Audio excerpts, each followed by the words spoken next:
Yo, what's up, guys? This is James with The Profitable Cleaner.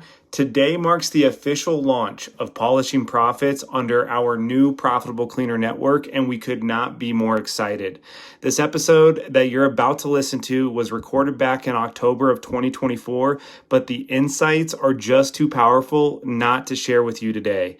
You're about to hear from three cleaning industry experts and veterans in Mark Anderson, Sharon Cowan, and Ed Selkow as they break down what it takes to really elevate your customer experience to ultimately maintain business and win new business. Let's jump in. Welcome to Polishing Profits by the Profitable Cleaner Network, hosted by Mark Anderson, Sharon Cowan, CBSE, and Ed Selkow, seasoned cleaning business owners with over 140 years of success. Learn what works, skip the missteps, and build on proven success. So Polishing Profits is back, or we are back, should be back, will be back, I don't know. Anyway, pardon my English. I guess it just depends on which one I'm using. So today, episode 4, enhancing customer experiences. And Sharon slipped me a note and said, where can we find Polishing Profits? She didn't slip me a note. She actually sent me a personal message over here on the chart. But you can find it on YouTube. You can find it on Spotify. You can find it on Apple Music. You can find it on Amazon Music. The important thing is that you find it, Polishing Profits. And don't confuse us with the car company on YouTube, even though we still tend to come up first. So please go out, subscribe. We have successfully completed a little over our first year, and we've decided to continue and on into 25, but we need readers and subscribers. So if you're watching, grab this, send it to 20 other cleaners you know, and help us out. So with that said, episode 4, enhancing customer experience.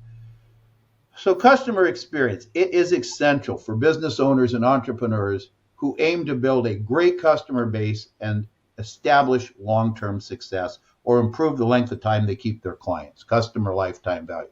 So we're going to focus on 3 things, and it's going to be personalizing customer interactions, leveraging our feedback from customers, and implementing customer retention programs. But today we're going to tackle number 1, and that is going to be techniques for personalizing customer interaction. And the critical point here is that utilizing, it's Monday out here in the West, utilizing data for personalization. So that's your CRM, your pencil and your notebook, whatever data you have, you can create a greater customer experience with it. And Sharon, I'm going to let you have first stab at launching us into the topic. Okay. One of the things I think is most important for people to remember about the customer experience is it's all about how the customer feels. It's not about how you feel or what you see at an account. It's how your customer is feeling. So that's the overall premise. What do they think about the work and the service delivery that you have? So some of the ways that you can utilize their history with you through your CRM or your communication with them is to analyze and take a look when you're doing an inspection, for example, or when a supervisor visits the account or the supervisor on the account. When they see something like windows that are filthy or upholstered chairs that need cleaning or carpets that need cleaning, bringing that to the attention of your customer is really part of your job. It not only enhances the experience because they don't have to think about it, your customer, you're taking care of it for them, but it is part of your job as the professional in the industry. And your customer depends on you to oversee the entire building and take a look at what's needed. So enhancing that customer experience comes from you being on top of the extra services, the upselling, it can be called, and the other things that building really needs that the customer isn't paying attention to. Yeah, I really like that. And probably the negative, this point gets talked about a lot with very little action. Would you agree, Sharon? Everybody says, well, we should write up a list of what to do for the customer. We're out there seeing it all the time. Yes, we'll gladly do that. But how often is an intended effort made to go out and find these things and improve the experience. What do you think about that? I mean, I think it's talked about a lot and done little. Thought? Well, I think that a customer should never ask, can you clean my carpets? Can we have the carpet cleaning done?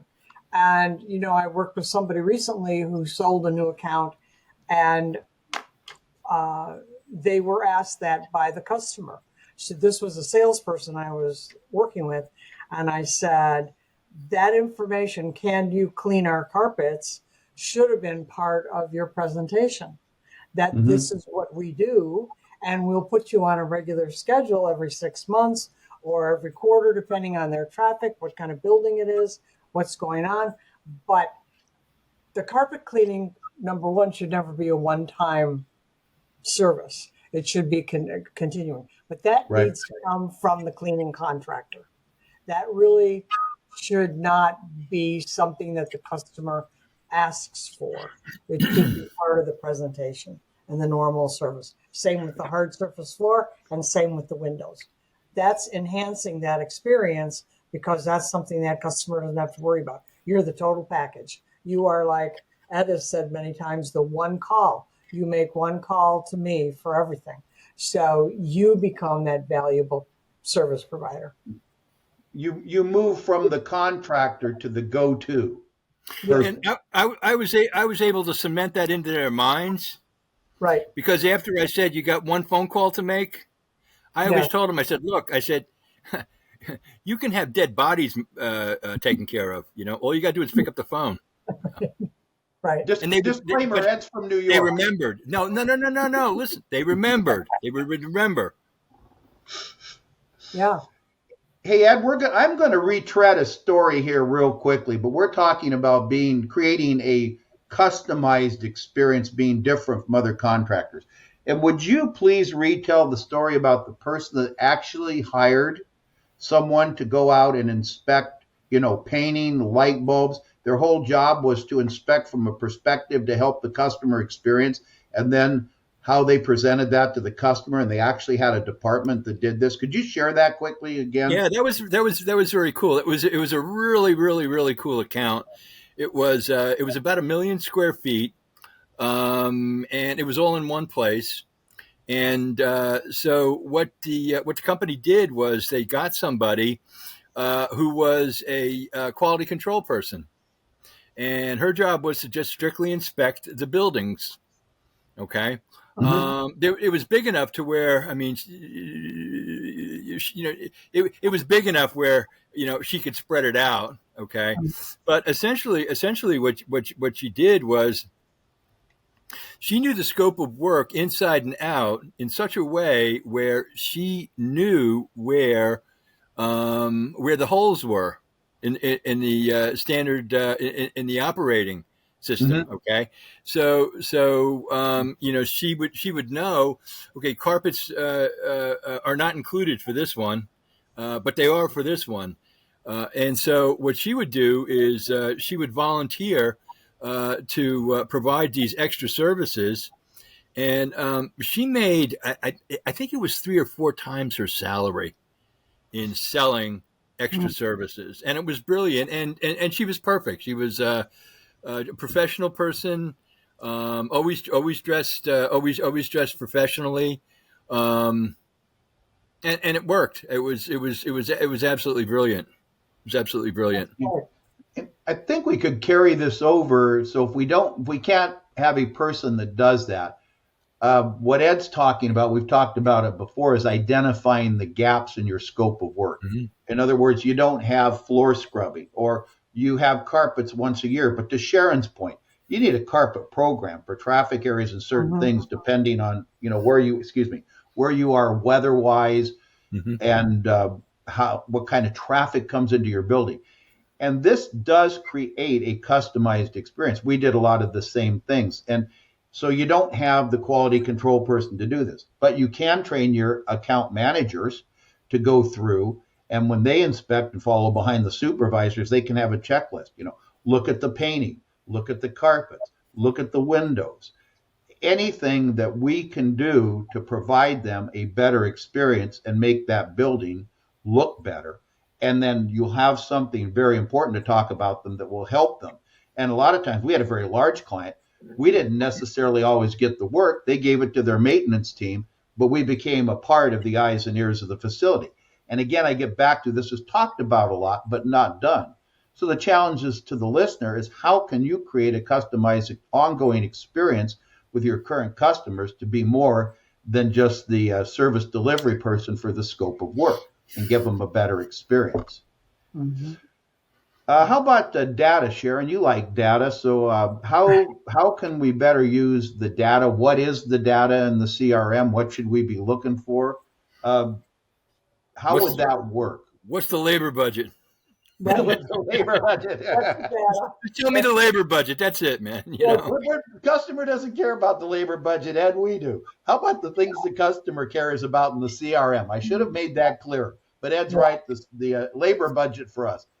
Let's jump into the customer relationship management and what we're collecting on the customers. We've talked about making a more unique experience out of it, but the things they tell us and the things we find out, how should we be using that information? Either of you can go on that one. Well, I think two ways. The one is the personal contact that you have with the customers when you're doing an inspection, and you get the feedback from them.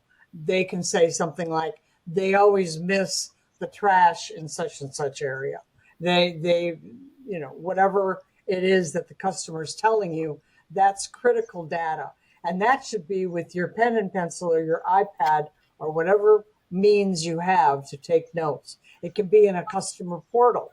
Most softwares now have the customer ability to contact you. So someone has to monitor that portal and make sure that they're answering whatever the customer's needs are. Mm-hmm. And then also digitally, besides the portal, you can research what the customer has had in extra services over the past 6 months to a year. Are they constantly calling for carpet cleaning? Are they utilizing more work in their elevators? Maybe they're getting a lot of traffic and the tracks are really filled. Things that they have a history of requesting or asking or extra work you have done. You can use that data proactively to stay ahead of it and get in front of it. So there are several ways. For my personal preference, it is the personal contact and the customer portal. Yeah, that you're going to get. I think you're absolutely right. But the key thing is to listen. Yes, it's listening. Yeah, shut your mouth and listen. Yeah, absolutely. We had a whole system to manage the data, and we're the OGs, as they like to call them now. We didn't have customer portals. It all came in through an admin or an office person and got put on an Excel sheet.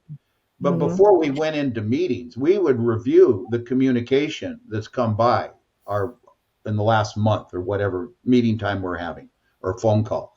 And we would know what has gone on, how well we corrected, what was coming back, what wasn't fixed, what didn't get off the radar that should have been on the radar. How many times did the customer call? How many times was it about complaining? How many times was it just to give us working information? Or how many times was it additional requests? And when we had a meeting with them, they knew that we knew our business and what was going on with them when we had a conversation.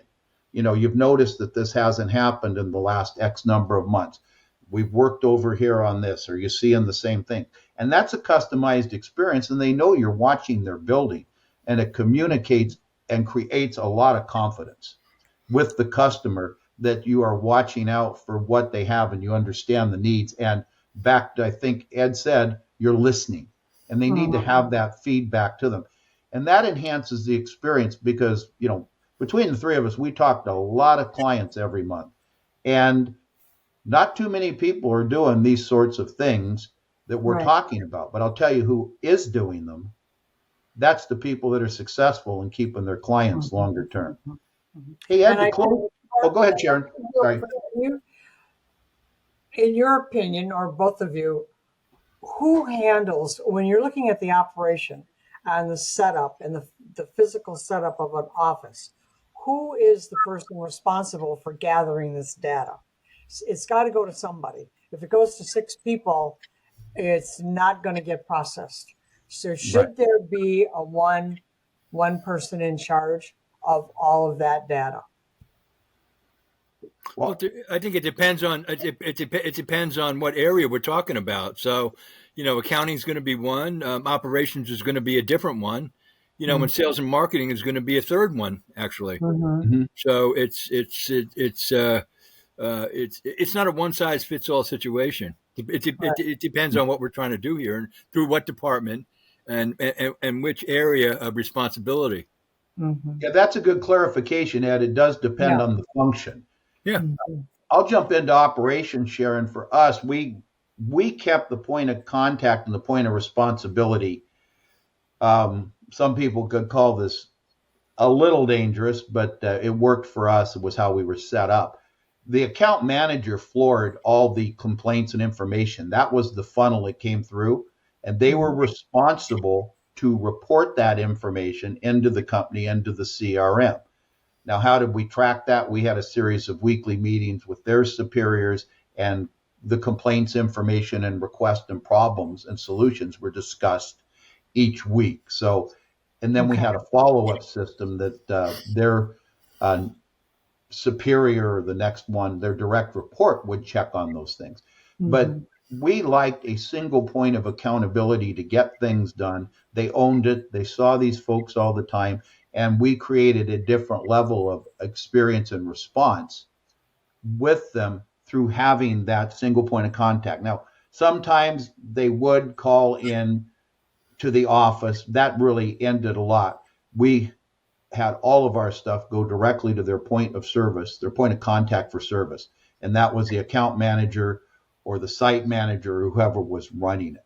So we were very tied in, talking with them all the time. Now, again, we had larger accounts, which is much simpler to do. We were handling a different level of problems. To Ed's point, it was a different set of rules. But that's how we manage things in the operation. And of course, accounting and so on. So, but yes, to your point, you need to have one place that funnels through. So if it doesn't get done, you know who's responsible for not doing, and you can't pass it along. That's why we went to one person, the account manager, the site supervisor, whoever it was, funneled the information because they were responsible for it. We didn't have to look all over to find it coming in. Right. It doesn't fall through the cracks that way. Yep. So, Ed, I want to wrap up. You have one story from your many tens of thousands of conversations you've had over the years. And I knew of Manny, his operation up there. He ran like an 8-figure company, if I remember. And he did something very unique to create a customer experience that worked very well for him. Would you share that on our way out? Okay, it was either that or the wino pissing on the downtown skyscraper. It was one or the other. Let's go with the dad. Manny himself. Okay. Thanks, Ed. No, I needed that. There was somebody I was working with. I had a client. As a matter of fact, originally I got called in to help him set up some software. But we stayed together and worked together for quite some time. And at one point, this was a fellow that was very, very much hands-on. Okay. Example, he's got several hundred people, but for some reason he's out all night finishing concrete floors. It's like, why? That's what he liked to do. But at any rate, what happened was that at one point I was telling him, I said, listen, you got to look at this Kaiback machine. This is a wonderful, wonderful machine. And what's the generic term for that? If it's not Kaiback, what is it? That's the proper name. What is that thing called? I don't know what the hell it's called. You got me. I always knew him as Kaivac. It was it's like Kleenex. Kleenex and Xerox. Yeah. Okay. Yeah. At any rate, he was enthralled with that entire process, and what he did, I thought, was absolutely brilliant. But he put a Kaivac in a van, and went around and disinfected all of his clients' restrooms in all the buildings everywhere, and didn't charge them. Told them, listen, we're disinfecting the restroom, you know, and my only contribution is I says, well, listen, I says, we ought to have a little something or other that says clean by, that would be kind of cool. Right. But other than that, I mean, that was absolutely brilliant in my mind, and that's the kind of thing that cemented him with his clients. Was that sort of thing. It's these off center things that bring you closer to the client, like the wino pissing on the skyscraper. Right. And cleaning it up with the Kaivac. I don't. No. We don't. Sorry, I just had to go there. In your estimation, you used a word, and I'm going to close out. What did you see about this was brilliant? What did Manny get out of this? We know he created a value add situation that spoke to his customers, that he cared beyond the scope of work and his clients. What was so brilliant? What did it drive for him and his customers that made it brilliant? It was exactly what you said. It was a value added. It was a value added service. Okay, that they weren't expecting. Okay, and I'm guessing many of them would not have even known that it was getting done, But he went in there. He scheduled it all for the daytime, not for the nighttime, all for the daytime, so that they were visible. And I think that it was really two prongs. One was the whole idea of our main concern here is your health and the health of the occupants. Mm-hmm. Okay. And the other one is you're getting services for nothing. We're not charging you. I like it. Yeah. Value add. Yeah. No. And I mean, it's a little more expensive than picking up a lunch tab, but still work. Yeah. But you'd mentioned it helped his retainment when things went bad. There was a little something in the emotional bank account for the extras. Sure. And it was just, hey, we care, and we care about your health. We care about the appearance of the facility, and we're going to go above and beyond. And you, as the old marketer you are, emphasis on old, coming from my court, right? As the old marketer you are, you found a way to promote it and make sure everybody understood what they were getting and could assign a value to it. Mm-hmm. All right. Well, that's going to wrap us up for today, episode Enhancing Customer Service Experiences or Enhancing Customer Experiences.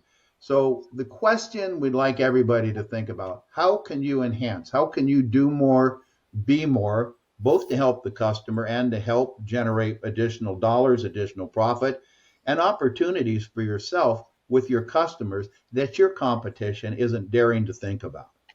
What can you do to make yourself different from the pack and avoiding the I'm just another scope of work janitor? This ties you in to all sorts of benefits. It keeps people longer. It keeps customers longer. And the over and above, boy, I tell you, today stands out more than it did even in the times that we did business. So I think with that, I'm going to say adios. Sharon, where can we find these podcasts? On Spotify, on Apple, and anywhere else the podcasts are heard. YouTube. YouTube is huge because you get we to may see not it. we may not be Joe Rogan, but we're everywhere he is, right? Yeah. All right. Until next time, thank you for listening. Pass this along. Please tell people to listen. We're making a big push this year. If you have ideas, something you want us to talk about, let's do it. And we have some surprises coming up in 2025 about meeting with us in person and running some Ask the Experts. It's still in the works, but we'll see what everybody thinks and if we can continue with it. Thank you so much for listening. Take care. God bless. Bye.